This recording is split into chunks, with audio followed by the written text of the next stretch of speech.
I think it says something about human nature that the only form of life we have created so far is purely destructive. We have created life in our own image, said by Stephen Hawking, who lived 1942 to 2018. So the hippies, the tree huggers, with their reputations of being a little bit grubby and living airy-fairy existences that didn't fit the system, had been right. The sharp ones in suits, the high flyers who everybody looked up to with their shiny cars and houses and jobs and lives and column inches and self-satisfaction wore the real dirt, because they were the problem. The Prime Minister told us we were all doomed, that we were on the brink of the extinction of everything, and that it was our fault. It's not as if we hadn't been warned, but like a whole growing monstrous mass of ignorance, we had pretended it wasn't happening. Why pay now when we can pay later? Later had come. The bill was huge and horrible. I mean, it makes sense that nature would get rid of us if we were systematically destroying everything. What doesn't make sense is that it wasn't just us going to suffer. There we were, the poison we had become. There nature was, defending herself. And the rules of reality somehow allowed everything else to be caught in the crossfire. Lions, tigers, trees, fishes, plants, every amazing miracle, every good thing. Even Teddy. What a load of greedy idiots humans have become.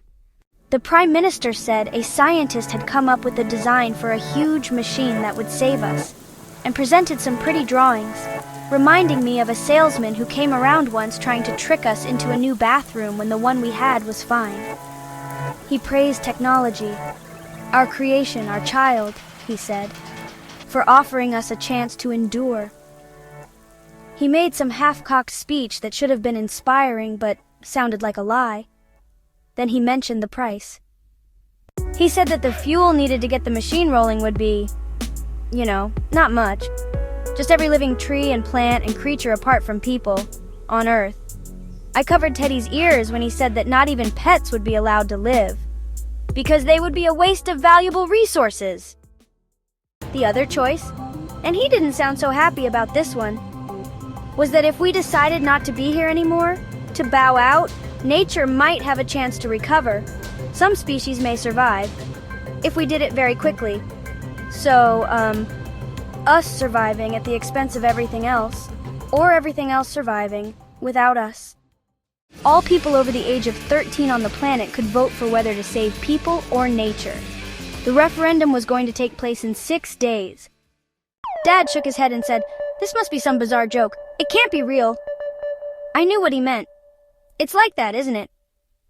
When you hear something impossible that sounds to be out of a film or a story. Apart from that, it has somehow managed to put itself into real life. Like the end of everything as you know it. Your head just won't take it in. The Prime Minister always looked as if he was lying to me. All politicians did. But no matter how I tried, I couldn't find a reason he'd play a joke on us like that. So that was our choice. The end of the world for us? Or for everything else? Good luck with that one!